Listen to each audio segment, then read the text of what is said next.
Well, good evening. Good evening. I know that I delayed in starting, but I want to just kind of get on here a little quickly and start sharing some business tips for everyone.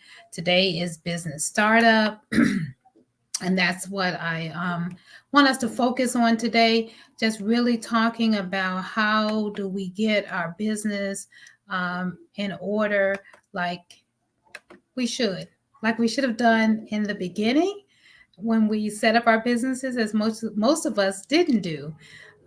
So let me introduce myself. I am Patricia Winfield, the owner of Tax and Things Financial Services, the founder of My Sister's Keeper nonprofit. We are a 501c3 organization, as well as part owner of Knights Enterprises, a trucking company. I am part owner of No One But JC Transport, another trucking company. So when you decide that you're going to start businesses, you've got a lot of work to do.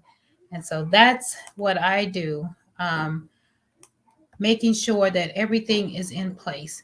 So tonight I'm going to talk a little bit as well as some of my other colleagues that are in the accounting field, financial services field, talking about business startups. So we're going to talk about it from A to Z, and hopefully it will be some beneficial information. I'm going to bring up one of our hosts for tonight.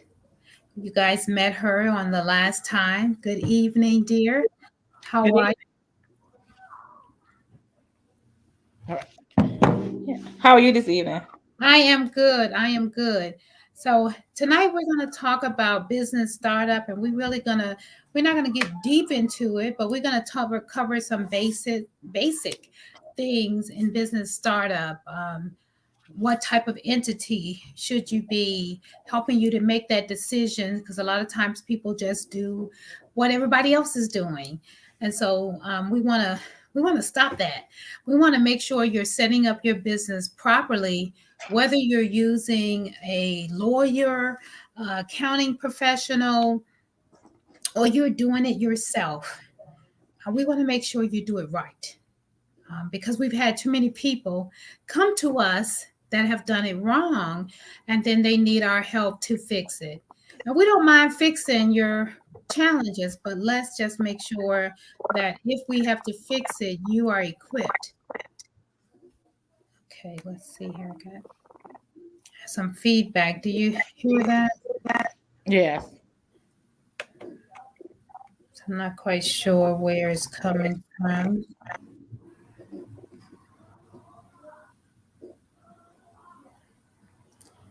Let's see. I had a document I was trying to share, so I wonder if that was it. All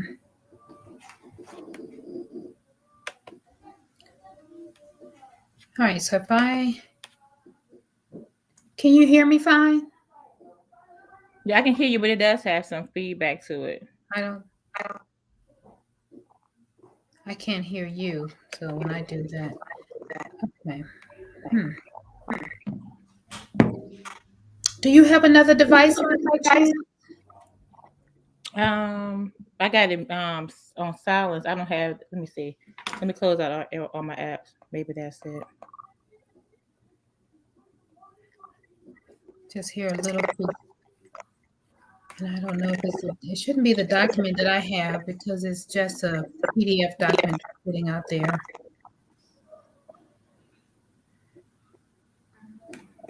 Let me see.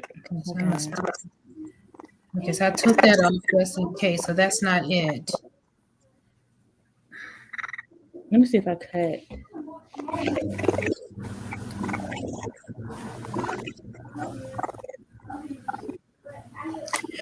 Well, why give us as we get this sound? I'm not quite sure what we have that's going on. Let me see if I'm gonna try one thing real quick, okay, dear?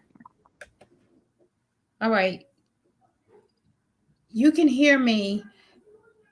Do you still hear the feedback? Shake your head because I turned you on mute. Okay. Do you still hear it? I can hear you, and I can hear the feedback though. Okay. So, and I'm not hearing it once I put you on mute. So I'm not sure why we got feedback. Let me see if it's. I'll cut my phone off. I don't know if that has any interference. Because we didn't have this problem last time. All right. Well, let's. Oh, that's getting worse. All right. Let's see. I don't know why we're getting so much feedback tonight. I apologize again because in order to make work, It's gone. it's gone. Okay, I just got an echo now. All right, but let's try this. All right, so let's talk about business startup. I wanted to share a document, but it looks like I'm not going to be able to. So if that's the case, let me just pull it up. So when you first start off your business, one of the biggest things that everybody does is they go really quickly and get an EIN. That is not the first step. Whenever you're starting up your business, your first step should be going to your state corporation, because you need to verify whether or not your business name that you have chosen is also chosen by somebody else in your state. And so you need to secure your name with the State Corporation Commission. And in some states, like the state of Florida, they tell you do not get your EIN until we have approved your state corporation. Until they have approved your entity, you should not get it. So that's something that people don't do. Oh, I got a business, I got an EIN, and what am I going to do now? Yeah, you messed up because you didn't follow the proper order. So get your get the state corporation, your name, secure your name. Then you go to the IRS to secure your EIN.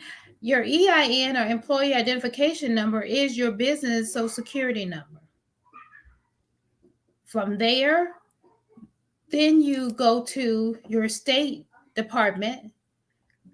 In Virginia is the Virginia Department of Taxation, and register your business so you can get your state IDs.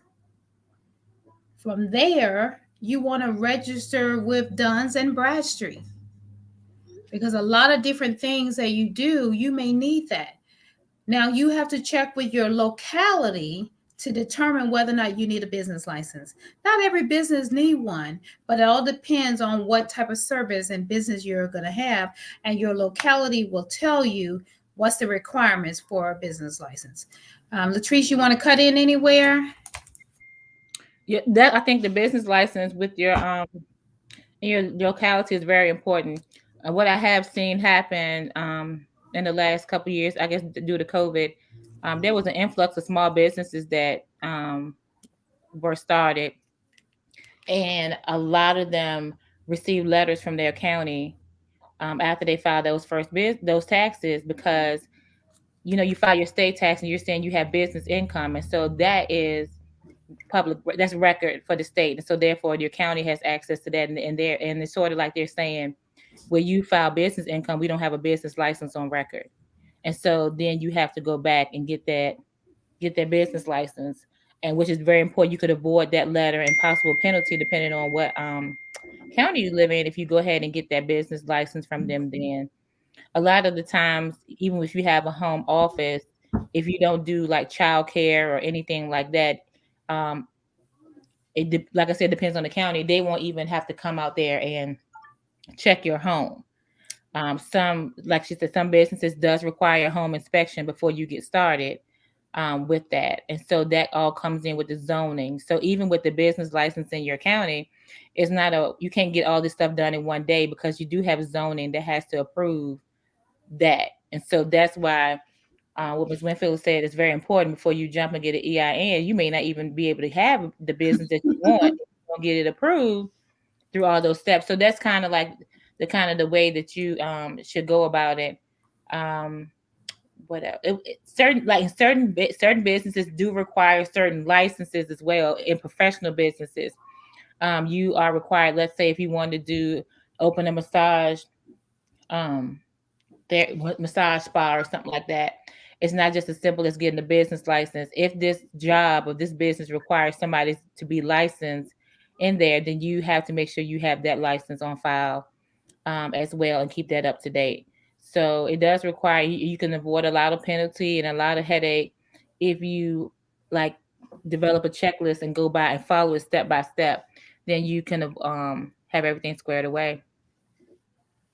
Most definitely. One of the biggest things, as she was stating about the business license here in the city of Petersburg, you have to get each area signed off for the zoning. Not just, the zoning you've got to get, the health department may have to sign off. Then you've got the treasurer's office that got a commissioner of revenue office that got to sign off. And so you've got a document that has to go through every single person, has to be signed off. If you got to have a fire inspection, they have to sign off on that. The fire department has to come out to your facility. So you've got those here in the city of Petersburg. And before they will issue the license, because the last place is you got to come back to the Commissioner of Revenue and pay whatever kind of fees. You even may have to pay some planning fees. So you've got to make sure that you do your due diligence. And when it comes to business startup, a lot of times we're so excited. And granted, during the pandemic, because we know that business got started because there was so much money out there to small businesses, and people probably were doing business, they just weren't doing it properly. And so our goal is to help you make sure that you stay on an even foot with your business, and so you're able to be successful in your business in order to do that. So that's critical in business, that we make sure that we do all the right things to keep our business afloat. And it's not just about getting that EIN. Okay, so now you've got your SCC, you've got your EIN, you have your Duns and Bradstreet number, you also have gotten your Virginia Department of Taxation numbers, and you're ready to operate. You've already got your business license. You're in business. You're good to go. You've already done the research on your business, I hope. If you haven't, and you're starting a business without a business plan or anything, any type of structure, what do you think is going to happen, Latrice? It's not going to work. It's going to, in so many words, I hate to say it, it's a high probability that it'll fail. The thing is, the business plan is basically how your business is going to run. In the event that something happened and you could not be there physically to run your business and someone had to step in to take over, your business plan should be so detailed that that person will know at your business operations. They will know what your plan is, how do you go about billing. It's very strategic and it takes time. Personally, I just took a certification class and writing out the business plans. And what I will tell you, even after being in the business just for 3 years, it brought a lot of insight. And so the whole thing is, it makes you think about things that you don't think about in the very beginning. Because if I wanted to take my business plan and I needed investors, let's say I want to expand on my business and I wanted to get office space or buy a building, then these investors, they're not going to just listen to what I have to say. They want to see it on paper. Have you done your research about this, and like what's the return on return on investment? So the business plan itself is very, very important, because it makes you think like, oh, I didn't think about that. I want to start a bakery and I'm thinking, oh, $50,000, that's plenty. And it's not, because you have a lot of overhead costs that you probably did not even think anything about. So what's very important is you may have a great idea and you want to run off to go irs.gov and get your EIN and go pay these fees, but then you sit back and you're like, I lost a lot of money. I didn't expect for it to lose that much money. I didn't expect for this to happen. So that's another part that I think is very, very important, is having your business plan. And again, having those what I call strategic partners in your business, so that, or in your circle, so that you can start your business correctly. Having a lawyer, whether or not it's on retainer or prepaid, so that you can get some legal advice about your business. That's critical. You need to have accounting professional, whether it's a tax professional, a bookkeeper, a CPA. You need to have those people in your circle.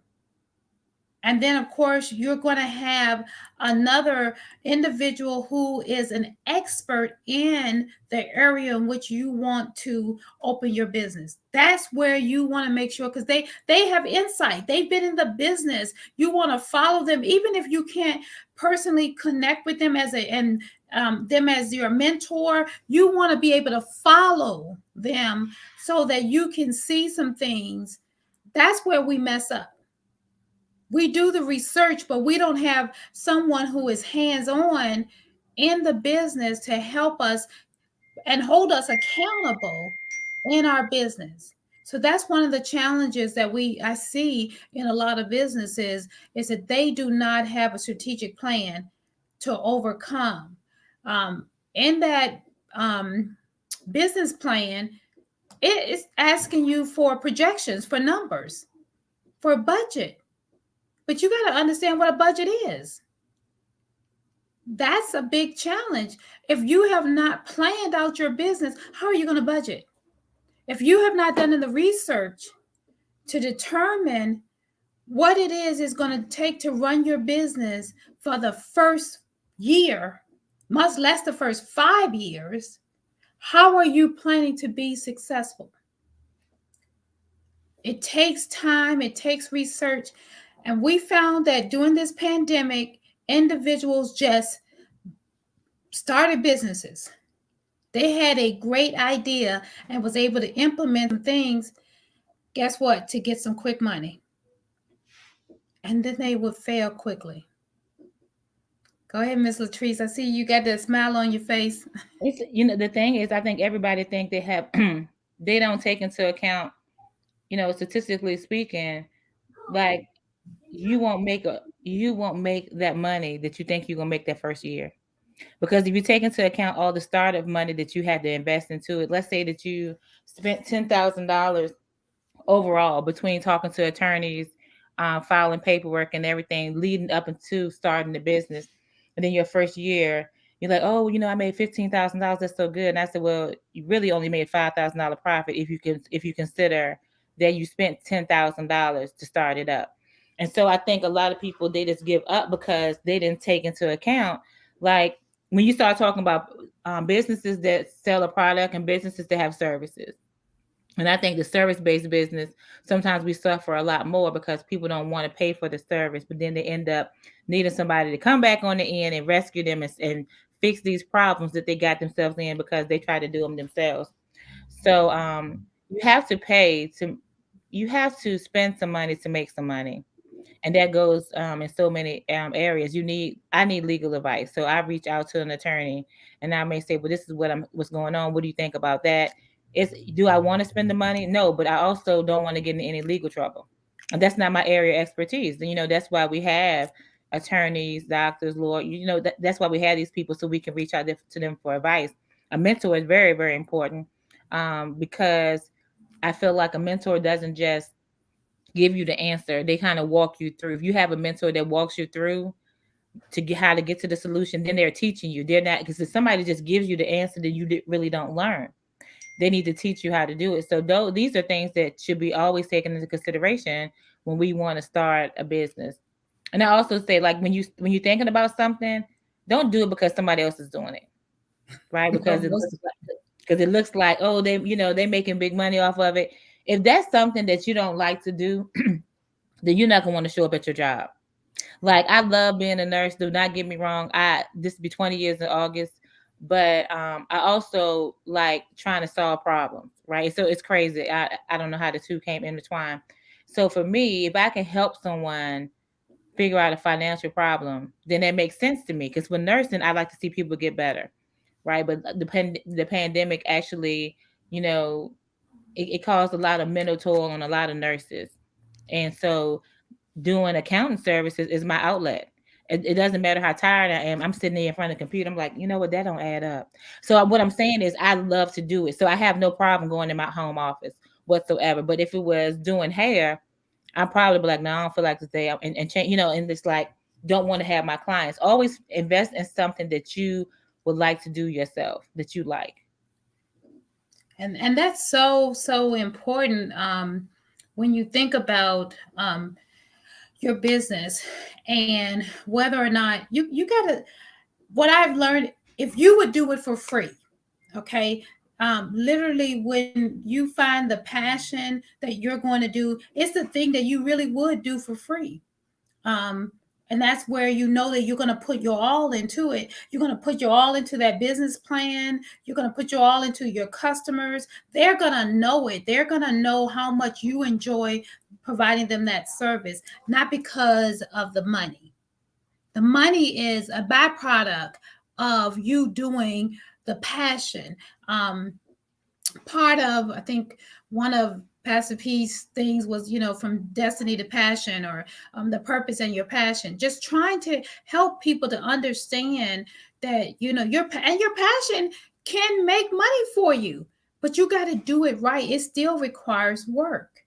It still requires work. So, ladies and gentlemen, if you guys are coming on, we want to thank you for joining us. We're going to talk about, this is Business Thursdays, and we're talking about today startup business, how to start your business up properly. If you would be so kind as to tag and share a business owner that you know that should need some information to help them take their business to the next level. We're going to start with the beginning, because we want to make sure that people don't miss the beginning, because a lot of people start, this is what I find that they do.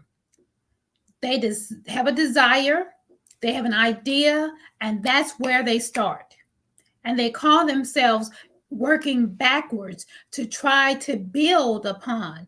What happened in the pandemic was a lot of people had been in business for years, but they had not been in business correctly. They hadn't set up, they didn't have an accounting system, definitely didn't have no mentor, they didn't have any legal advice, they barely had documentation in order to create the financial statements that they needed, because they didn't know.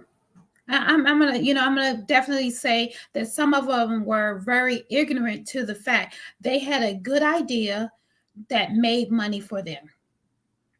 I met a young man a couple years ago, and he made so much money at a kiosk in the mall selling T-shirts, because he was previously a rapper that was getting his name out there. So as he was doing all of that, and he was making good money, but guess what? He had no clue how much money he was making. He was spending it as fast as he was making it. So we just butt heads, because he was all over the place, and he's still all over the place. And sometimes I just wash my hands with people. I just wait till they figure it out and they say, okay, I'm ready to get it right. Yeah. Latrice, what do you do when you get someone like that? They got their stuff all jacked up. You're trying to give them the good advice. What advice would you tell them? Let's just say there's someone on the live that say, you know what, that's me. My stuff is jacked up. I know it's jacked up, and I haven't done all the right things, and I really need some advice to get started, to get myself on the right track.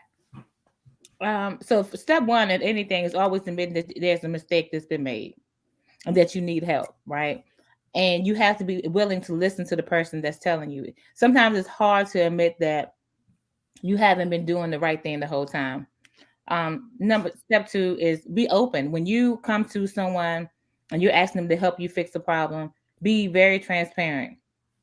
I don't know how much I was charging for this. Well, why don't you know you didn't keep a good record system? And and I do it's not a judgmental attitude, but I want them to kind of like critically think, like, now that we finished with this problem, what did you learn from it? What do I need to do better going forward? So I won't repeat it. So I do get those people that, well, no, I was doing it this way, or especially those who have businesses that don't separate the business account from the personal. Mm-hmm. And it's like, so you want me to go through your personal account to try to figure out what your business expense? And that's okay. So I think that's one thing I really emphasize to all my clients when you start a business is to make sure that please separate your business and personal account. It's going to save your accountant, no matter who that person is, a lot of time. It's going to save you a lot of headache. And also, if you want a snapshot of what you looking like with spending money, go to your account. And then with the bookkeeping I always send every 3 months, I send them a quarterly report. And I'll be like, you know what, you're spending a lot of money on your supplies. Let's look at a wholesaler for your supplies versus running in Walmart or Staples every 2 weeks to pick up something. So those things are important. In the beginning, you can try to be everything in your business that you want to, but as your business starts to grow, those are the things you need to consider in your next year's budget. You know what? I can't do the social media strategy. Remember we talked about that, Ms. Winfield? Mm-hmm. And I need to hire a virtual assistant. Somebody needs to come in here and help me with this posting and stuff because I can't do it all. And I was doing, and personally speaking, I was doing real good up until tax season. And then it's like, look, I ain't got it in me to make a post. I know I got to pull it out of me. But running a business can be so fun. It can be so lucrative and productive, but it's also hard work because you are the boss. And there is nobody to send this work off to. There's nobody to call and say, this is the problem going on in the company. You need to fix it because you are the business. So that's another thing. You can't run and tuck your tail every time you have a problem because this is what you want to do. It's a lot of blood, sweat, and tears that's involved in this. Exactly. Oh my goodness. So, and here's a critical thing for all business owners. Let me explain something. When you decide to go into business, you decided on that particular product, line of product, or that particular service. You are not the jack of all. You cannot do it all in your business. When you begin to start trying to they do can it do it all, Ms. Winfield, but they will fail. Like most definitely. You can do it all, but I promise you'll be burnt out. You will not be able to give 100% to yourself. I have people that I have one client love her to death, and she'll admit she said, I have an accounting degree. I have no desire to do my taxes. I have no desire to do my bookkeeping whatsoever. So she knows how to do it. It's just not her thing. You have to relinquish this off to people that you trust. You have to pray about it. Number one, I don't know everybody's faith or whatever, but before you venture off in business with somebody, you got to pray for discernment about who you do this business with. Number one. And so I can't be everything for everybody. So in October, when I thought about my budget for this year, I said, yep, I will be getting a virtual assistant because I can no longer try to return all emails, answer all phone calls, post on social media, be a mother, be a nurse, do everything else I have to do, and then maintain some sense of mental health at all. Most definitely. And so the difference between myself and Ms. Latrice is I work in my business full time. And so I am a pastor full time. And so when I actually do have at least one staff member all year that works in the office, that does, the receptionist, secretary, that handles all of my appointments during tax season. I do not schedule any appointments because I may be at another meeting and you text me about something, and guess what? My office doesn't schedule another appointment on the same day. So I allow the office to manage my calendar during tax season. And it's my responsibility to put all of my other activities on that same calendar so they'll know what's going on. So it's so important that you admit that you can't do it all. It's so important that you admit that you need some help, and then you begin to seek out the right people to fit. I also have a virtual assistant that helps me as well. Help me with making sure, because again, I said I'm a pastor. And so I do Saturday mornings with Pastor P. And so when God gives me something, I need that fulfilled, and I can't do it. Now, I haven't got anybody to do my posts yet. I haven't found that person because I just haven't found it. So I'm still looking for that person, because it's important that you know my personality too. I don't want just somebody who's capable of posting and you know that it's not my heart. I don't want someone to come in my business and I hire them and you really don't have a heart after my clients. So that's critical. I hired someone one time and it wasn't that they didn't do a good job. My customer said they're not you. And you got to learn how you build a relationship with your clientele. Now, when it comes to my secretary receptionist, they love her.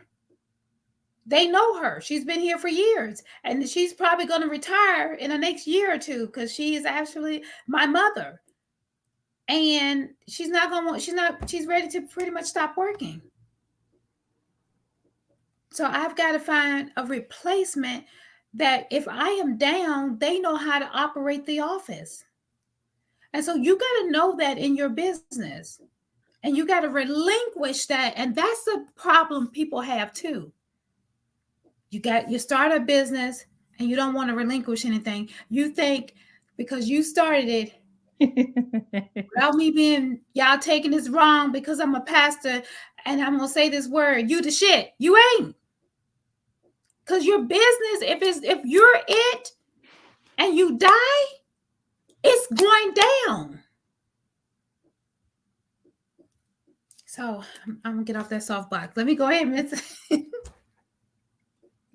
No, that's important. You know, sometimes it's hard. It's hard to relinquish because you feel like nobody can do it like you want to do it. But then if you have that business plan that we talked about set in place, and if you have the roles and responsibilities outlined, then the person that you hire for your administrative assistant knows exactly what was expected of them day in and day out, even though it may be some adjustments to it, but this is what's expected of you. So it won't be any discrepancies when it comes to that.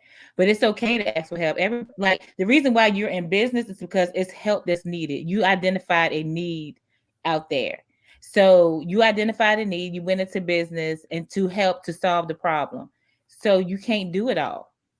Even I take people that want to start a restaurant.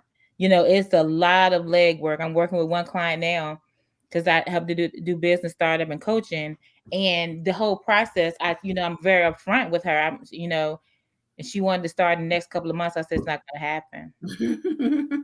And you had to be honest. And I said we had to be totally realistic. Like, we have a lot of barriers out there. It's a lot of classes you have to take, safe serve, and everything else. Mm-hmm. You have to get the health department to come out there and approve the location. And then we're dealing with COVID. So walking into your county office may not be as simple as it used to be.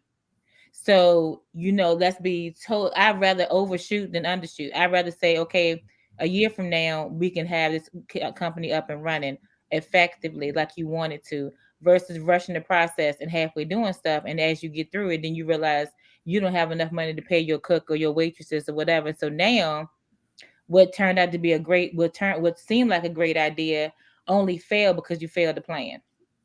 Exactly. So let's talk about I wanted to talk a little bit about business entity, but before we do that, you just said something critical, and I was looking up something just a moment ago about budget, because most people don't know what a budget is. They don't know what forecasting is. They don't understand what that means to have a budget. Um, we should learn that in our homes first, and then it just gets extended into our businesses. Most of us that are on a job, whether you work in the accounting area, no matter what field you're in, believe me, they have a budget.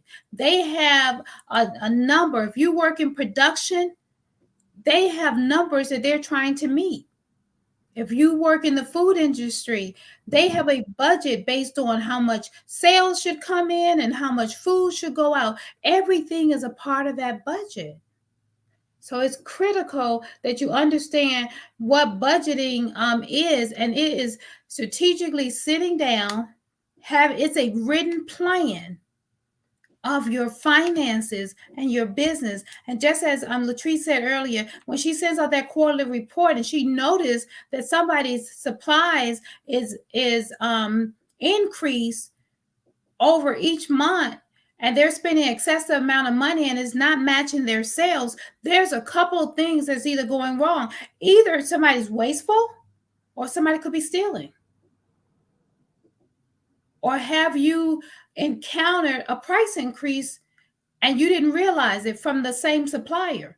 And so maybe it's time for you to start shopping around for another vendor for that same product. Yeah. So I'm bringing on the auditor this year. That is, she loves it. I talked with her a few times, kind of went over, and she told me all the qualifications she had to have and the rules that she has to follow by when doing her audits. And when I say that, even if you are not facing a financial issue in your company, I would advise that you get an audit done every few years, because the purpose of an audit, just like we talked about Tuesday about tax audits, the purpose of a business audit is to somebody to go in there with a fine-tooth comb through your finances and find out things. Because if you're running the company and you have somebody that's in charge of your accountant or whatever, then you're not dealing with your finances day to day like they are. And you may miss things that you need somebody to come in and say, okay, well, you know what? Are you aware that you're bringing in $7,500 every 2 weeks, but your business bank account is not offsetting that? Like, that's the purpose of that person coming in, to be able to dig through that. So it's very important, especially when you've been, you seem like your company is very lucrative on the outside as far as like selling your products and your services, but you're not seeing that return on investment inside your account. Then it's a problem somewhere. It's time for me to figure out where that problem is. But like Ms. Winfield said, if you don't have that budget, if you don't know how to forecast and try to predict, because investors need to know, if we put up this money, this capital to get your business off the ground, when can we expect a return on our investment? Have you thought about everything? So it's a lot more into starting a business than what I think people see on the surface area. Most definitely. And it's not just it's not just even in business. I want to talk, because folks in ministry, don't think about that as well. In order to operate a ministry, we don't like to think of church as a business, but it is when it comes to finances, when it comes to structure. God does everything decent and in order. That's everything. So he has a plan. He had a plan on what he was going to do in the 7 days of creation. He had a plan on how and what he went through strategically and making sure. So it's so critical that we make sure that we have a plan. I thank God for one of the insights that I have in dealing with various clients, is that when I begin to look at their numbers and I start seeing things, God gives me insight of businesses that I don't know anything about. So I'm able to say, okay, I'm looking at this and this doesn't make sense to me. Now, I mean, I know your business, but this is what I'm seeing. And so when you begin to be able to do that, and I've learned a long time ago, your tax preparer, your bookkeeper, your CPA, your financial advisor, they should not know more about your business than you do. Not when it comes to the finances. Those are like horror stories that we hear on TV that are reality. Because we don't know, oh, I got such and such. Let me explain something to you. The reason that the city of Petersburg got in trouble financially is because they have a city council that knew nothing about finances and budget. Let me tell you, I had a client, and he came one year. I probably pissed him off, and that he didn't never come back again, which was fine. He was a tax client, but he was a former councilman. And I said, well, this is during the time we're trying to figure out what's going on in the city. He says, well, the city council didn't need to know anything about finances. They hired a city manager. And I said, wow, do y'all realize that was a setup for failure from day one? That's what happens in businesses. When you don't know anything about your business, you didn't budget, you didn't forecast, you're not even trying. Guess what? If you just start, even if it means without an accounting system, if you just start with Excel, you just start with a notebook, recording, adding and subtracting, multiplying and dividing. You start with the basic mathematics skills that you have. Basic. It'll help you. It'll be a start. All right. I want to sound like I'm on a tangent. I'm sorry, guys, but some things you're passionate about because you've seen how people, businesses fail. Right. Now, our goal is not for them to fail. Okay. So I'm going to get off of that for now. We're going to handle that in another day. Let's talk about business structure. Let's talk about how a business should be structured and the different types of entities that a business have. So for those who don't know, you can have a corporation, an S corporation, a limited liability company, a sole proprietorship, a partnership. Those are the basic main businesses. You have a nonprofit, but a nonprofit is a corporation. So those are the beginning, and you got to decide when you're doing that state corporation. That's where that decision comes in the beginning because you've done the research. It's not as simple. I think for the most part, people flock to the LLC because it seems like that's what everybody does. So that seems like the right thing. I will say, like this year, I'm electing to do the LLC tax as S corp, and you have to know your finances, right? Because if you're running your company and you ain't worried about your finances, then you don't know when you're about to get yourself in a predicament where you should have been taxed as an S corp, because the LLC and it's so when I describe an LLC to people, I just say you use it as a means to kind of protect your personal assets. As far as IRS is concerned, it's a sole proprietorship. It has no true tax benefits because it flows through to your personal income. So like with me, Ms. Winfield has her own business, and hers is a S corp. Mine's the LLC for now. And so with my business, with my job, whatever money I make at my job, the money that I make with my LLC, that's all combined together, and it's taxed at that same tax rate. So there's truly not a tax benefit to being an LLC, but that's why it's important to know when you get into a situation where you need to financially, your company is making enough money where they can pay you what's called a reasonable salary, and it's time to switch over. Because if I get to the point where I'm paying a lot more in taxes than I should be because of the money I'm bringing in from my LLC and my own, and then working, then I should have made a better choice, because then at the end of the day, I'm paying more out than I'm bringing in. So, but it requires, if you go back to what Ms. Winfield said, it goes back to being diligent and knowing your finances, not having somebody else know more about your business than you know, and being able to be receptive to the advice that you trust, the people that you trust give you. And Ms. Winfield says, you know what, at this point, you continue to make the same amount of money that you're making now, it's time to switch over. Maybe you should consider S corp. And it's a filing of a paper that you do to the IRS. You can be, like I said, you can be an LLC that's taxed as an S corp, and that's perfectly fine. What I am. Yeah, you can do that, and it's a tax benefit. that's where the tax benefit comes in at, because then the company, this right here pays you. Right. It's not, so we on a different level then. And so like you can issue yourself a W-2 from your job now. Whereas right now I don't do that. Like whatever money comes in through my business is added to whatever money I made as being a nurse.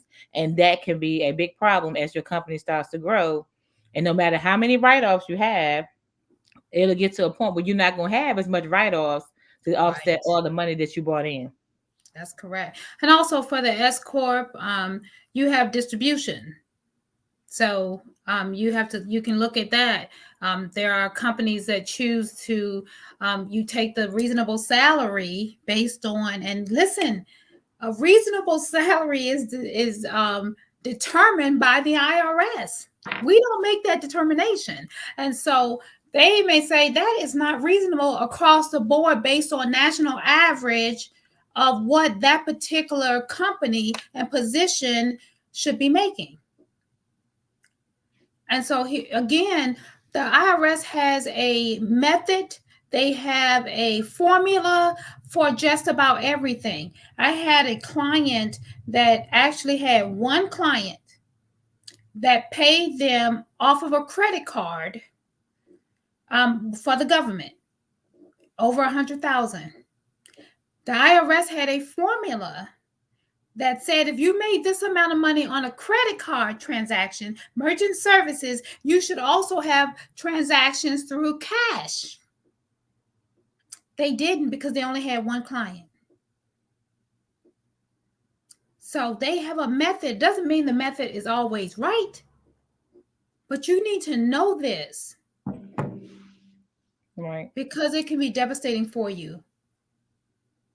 You know, I think you think about like, is it feasible for you to live off of the income that you said was that you paid yourself? If your company made $100,000, you say, "Oh no, you know what? I just paid myself $10,000." Well, you asking for trouble, because there's no way out of $100,000 you work for that company full time and you only paid yourself $10,000. In this day and age, you cannot survive for 12 months off $10,000. You know, like, so it's a lot of things. It has to make sense. Like, ask yourself, does this make sense? Everything has to make sense, guys, and when you're doing business. So that's one of the biggest things. So we talked about the entity type. So let's talk about sole proprietor is just you by yourself. Okay, let me just say that it's a single member sole person that goes on most times on a Schedule C, unless you have formed an LLC, which is a limited liability company. All right. Then there is a partnership. A partnership is two or more people. That is a partnership. Okay. Then listen, that S corp, the S corp can be just one person. Okay, they form that corporation, or it can be multi-member corporate partners or shareholders is what they're called on an S corp. Okay. A C corp is just a plain corporation that stands alone. A lot of people don't like the C corp because they feel like they're double taxed. The business get taxed, and then when you get a W-2, you're getting taxed again. With the S corp, if you have a profit or loss, that goes to the shareholders. So if you're getting a W-2 and you get income from this as a shareholder, then you've got to plan for that. You got to be prepared for that increase. But if it's a loss, you'll take a loss. It'll come to the shareholders as well. All right, Latrice, you got something to say about any of those I've said so far? No, that sounds good. I mean, I think you explained it as easy or simple as possible. Sometimes you just have to determine your financial situation with your company to decide which one is going to work for you, because what worked for a friend of yours may not be work for you. And I think another thing I advise for my clients is the risk factor of your business. You need to understand which company, which entity type is going to protect you and your family. If you are a hairdresser, cosmetologist, barber, and you guys are making $300,000, guys, I've seen that. Okay. When we didn't have a pandemic, I have a client that was in the mall making good money like that. And that's you thinking like, wow. But yeah, that's the kind of money that the business was bringing in. So now you got to look at, is that a high risk business or not? Most time you think of barbershops and salons, they're not really high risk. But guess what? If you do something to damage my hair, if you do something and I end up with a bald spot, people take pride in their image. And Right. if you offer a product to me, and so you didn't consider whether or not that was a risk factor, and you are still a sole proprietor, or you are a sole member LLC, and we didn't talk about the commingling this time of your funds, and you have done some damage to me. I'm gonna tell you, everybody else pick up some good different classes. Let me tell you, my business law class, that was the first thing I learned. That's the first thing that stuck out, and the first thing I share with my clients. Begin that commingling. Let me tell you, you put a bald spot in my head, you plucked out my hair, you do something, and guess what? My lawyer that I told you to get for your business and you didn't is getting ready to go through your records, and they're gonna make sure to determine whether or not that S corp, that C corp, is really what they say they are. Standalone, separate companies, even the LLC. If you wanted to help protect you, then you better manage it correctly, because guess what? My lawyer is going to be skilled at making sure that he understands or she understands how to comb through your records and determine whether or not you commingle your funds, and now everything you own is at risk. And Patricia Winfield may be the new owner of your new salon. That's how I tell my clients, because I want you to feel that. Yeah, always consider, and getting insurance. Is it, I think you do have to protect yourself. Like, you don't want them to go. I think what makes me feel like about you need protection is being a nurse, right? So like if a patient sues a hospital for negligent care, and either they win the lawsuit or they lose the lawsuit, they could still individually go after everybody that participated in their care. At that point, it's up to you. The hospital attorney no longer represents you. You have to find representation for yourself, because the hospital isn't being named in the lawsuit anymore. You've been named. So when you start thinking about your company, people are like, oh, I got an LLC to protect me, but for so far, Right. do you have insurance that will cover that loss? You don't want nobody to go after your home or anything else. So do you have insurance that's going to cover all of that? So you always have to, be diligent, do the best care. As tax preparers, we are required to fill out a due diligence form. Have you did everything possible to ensure that this information that you are sending in is correct? We discussed it on Tuesday, how when you get audited, it doesn't just affect you, it affects your tax preparer too. And so that's why we are really thorough about things, because we sign our name, our PTIN number, all that information goes there too. So it's a lot of accountability that comes into play. I don't want nobody to take my business. I'm sure Ms. Winfield don't nobody want to take hers. So you just have to be really cautious about the things that you do. Don't try to be fraudulent and think that it's not going to catch up with you, because eventually it will. And just do the best practice you can, no matter what you do. Yeah, if you mess up my locks and I feel like I got a bald spot when I wake up and my locks on my bed, trust me, whatever salon you got, we coming after it, and you gonna fix my somebody gonna fix my locks too. Oh yeah, and that's just want you to make sure, because we didn't talk about insurance. But insurance is critical, not just in your business, insurance for your life. Oh, On top of everything else I do, guys, I'm a life insurance agent. So you got to make sure you protect the people and your business. be having the life insurance, a key person life insurance as a business owner protects your business. So if something happens, so if you're married and your spouse has not been doing anything in your business, they can hire someone to run it, because guess what? You had insurance to cover the business. It's so important that we think about that, not just the insurance before we call them errors and emissions insurance and things of that nature, but it's more than that. It's to protect your livelihood. Okay. So we talked about business entity, we talked about business startup. Ladies, if you guys have any questions, you got something about a business you're looking at starting, I want to make sure that we answer those. I just want to kind of go through a few things I have listed to talk about and cover. Let's see here. Understanding your business name. Your business name should be something you want to live with, and that represents and tells people what you're doing. One of the reasons that I am in a rebranding and changing my business name is because I went to have a photo shoot, and my photographer that does branding says, I can't tell what you do by your name. Now I know how you do taxes, but I don't know all the other services that you provide.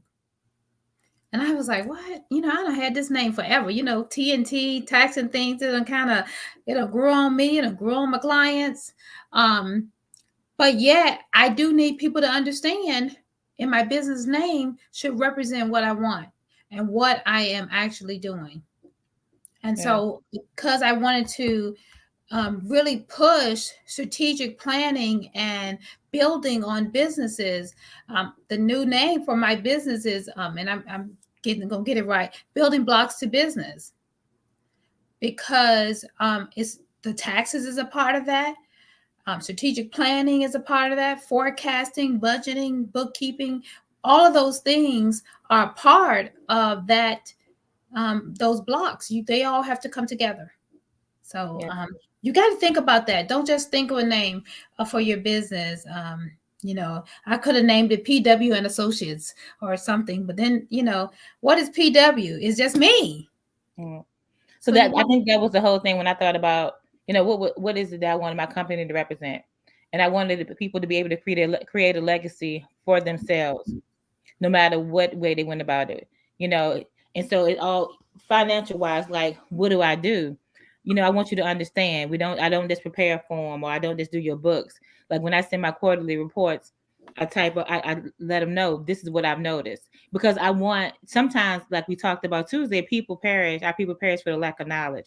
So that's what I want you to be able to create. If that's your goal, if you want to be able to leave a legacy for your family thereafter, so that's the goal of it. So it means a lot. Like even when I picked the colors out, they all represent something. So I took a lot of thought into doing it, because I could, like you said, I could have just named it Latrice Davis Consultations and then left it at that. But that's just my name. It doesn't, I mean, it's myself, but what is it that I do? What can I help you do? Right. And so, sometimes we just got to think about that, because, we do all kinds of things, and we just need to not just be creative, but be mindful of what we're doing when it comes to our business. You're understanding your entity type, why you are starting that particular place, where you're going. And when you do the entity determination, you want to look at not where you are, but where you're trying to get to. The goal will be the plan for your future, okay? Not just right here today. Oh, well, today I'm just going to drive a truck. No, eventually I'm going to have a fleet. Right. So if I'm going to have a fleet, it needs to be, a name that represents that. So we understand that anybody can start a business. The key is keeping it going. Anybody can start a business. And we learned that in this pandemic. Everybody and anybody can go and start a business. It's kind of remind me of, every woman can have a child. Doesn't mean that she should be a mother. Every man can produce a child, but doesn't mean that he's a father. So every person can have a business, but that don't necessarily mean they can keep it going. So, when people get on me or say something to me about my business, I'll say, well, I may have gotten some things wrong, but I've been doing this for about 20 years. So somewhere down the line, I think I might have hit on something. It may not come, I'm not an expert at everything, but there are some things that I have done strategically in my business that I know. All right, darling, let me go to the next thing. Where are you? Where is the thing I'm pulling in that you want to talk about? Because I'm looking at my list. I like the format. Say that one more time, No, darling. I like the format. I'm fine. Okay. So we talked about business license. Somebody said something to me yesterday at a business meeting I was at, and they were like shocked that my trucking business had a business bank account. And I'm thinking, like, what? Guys, that's one of the first things that you're going to be doing after you do all that EIN and SEC, all of that. You need to have a business bank account. But we understand why you don't, because you're commingling and you're using your personal and everything going in your personal. You're using Cash App. You're using all the wrong stuff. Oh, but they put a stop to the Cash App, hon. I bet you. Oh, yeah. So it's critical. Open that bank account and talk to your banker so you'll know that you're opening the right type of bank account for your business. Let them know what you're doing so they'll have an idea. I have a great banker. I don't even know if she's not the bank manager, but she's the one I've been dealing with.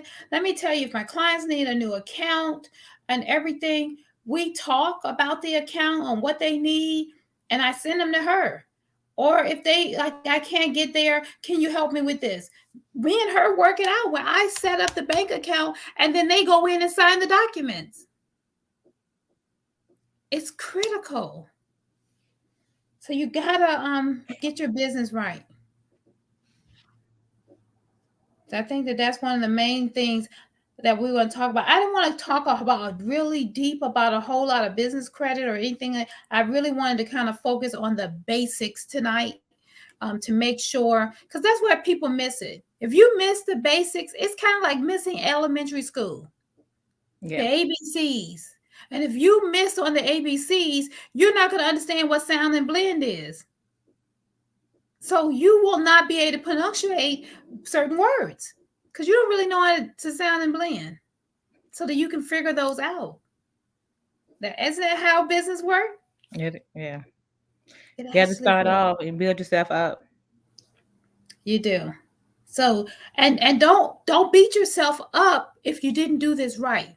The reason that we're doing these lives is so that we can introduce you to some women dynamic. This is Women's History Month. Am I correct?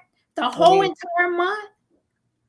So there are going to be women that come on these lives that already have, they're not perfect, but they know what they know. And they're working diligently to get it done. And our goal is to help you. So if you're trying to start your business and you don't have it, reach out to us because we want you to be successful. And do it the correct way. Yes. Not just to say, to be able to say you have a business. That's not enough. That's just not enough. So you got to do more than just get on there and say, oh, I got a business. This is what I'm doing. No, it's not good enough. Okay. I don't see any questions on my side. Everybody that come on, I just want to make sure, even folks that will come back and hear this later, as we share this, if you got questions, we'll go back and monitor and look at and see if there's any questions about business startup. This is basic, one-on-one, business startup 101. First thing you're going to do, register your business with the state corporation. Then you're going to get your EIN. This is after you've already done the research for your business, making sure you understand the licensing and all the things that you need to do for your business so you can be successful. Your goal is to have a successful business that is going to outlast the 5-year statistic. Guys, we don't want to be statistic business owners. Well, we start a business today. Oh, I got this business going today. I got this one going tomorrow. Like, wait a minute, what business are you in now? That's because we have not done the homework. So let's do the homework, okay? Because we don't know. And here's the thing, we were in a pandemic and the government gave folks money. Some people got it illegally, some people got it right. But however you received it, you still got to learn how to keep it and how to manage it and how to report it. If you don't have your business set up correctly and you don't have a bookkeeper, tax professional, accountant, CPA, whatever in your corner, if you're not willing to pay them to help you, you're going to be in a world of trouble. So you need to have a lawyer. You need to have a CPA, bookkeeper, tax professional, accountant in your corner, on your payroll, even on retainer or something, okay? Set aside, budget that money for them. Shop around if you have to. People interview us to make sure we're the right fit for them. And then hire them because they know their worth. Don't be afraid when they tell you what the number is. Just pay it because down the road you'll be successful because of it. Anything you want to say, Latrice? I think we're going to shut down. I just wanted to kind of, again, just talk about business startup and get the basics. Yeah, I think it is a good, like you said, if you have any questions, if you put them in the comments, Ms. Winfield will be able to see them and answer them. Do us a favor and share it because you never know who is considering starting a business. And it was a lot of helpful information that was given tonight, especially that checklist that she went down. If you do nothing else, you start off there. And like always, you have both of the information. You can reach out one or the other and get the help you need because it's better to do it the correct way the first time than trying to get somebody to correct a lot of mistakes the second time around. Yes, indeed. All right, guys, I want to thank you guys for joining us. This is Business Thursdays. That's the name for right now. And then on Tuesdays, we have Tax Talks Tuesdays. So that is where other tax professionals will come in with myself and talk about tax issues, tax laws, tax returns. Maybe one of those meetings we'll dissect the tax return and go through it. I think next Tuesday we're going to talk about the Schedule A. Yeah. So that's what we're going to talk about next Tuesday is the Schedule A. So we're going to dissect that so people understand what to use under utilization for that and why it's important or not. And if you can itemize and what that means. The next business one, we're going to talk about, I haven't quite sat on the business side because I think we want to go a little bit deeper and talk about, I'm not the one expert on business credit, but I have someone else that does business credit. So maybe I'll have that person. I don't know, Latrice, do you do business credit and helping people get in their business credit started? That's not one thing that I do. No. Okay. I know a little bit about it, but not enough to teach about it. And I have somebody that I reach out to too. Yeah, I have a book that, and a book that I pay for that has it and ebook, and I don't do it. So I understand. I do help a lot with trying to find the grants and the funding and stuff like that. But as far as the business credit, no. Okay. So maybe next time business, we'll talk about some sites, some things for business financing, because that's one thing that, is critical in the business. After startup, you need to talk about business financing if you don't have the cash flow already. So maybe that's what we'll talk about next week on Business Thursday. So again, I want to thank each and every one of you that have stopped by, those who will see this on a later date. Make sure you, again, just tag and share someone that is in business, someone that's starting business, someone that's thinking about it, and you thought, oh man, they don't have their business set up correctly. One of these times on Business Thursday, we're going to talk about HR. HR is critical in your business. People don't understand how important they need to have that portion when you have employees. So we're going to help you be successful. That's the plan. So I want to thank each and every one of you for joining us. Have an awesome evening, and I look forward to seeing you guys next week. Have a good night. Good night.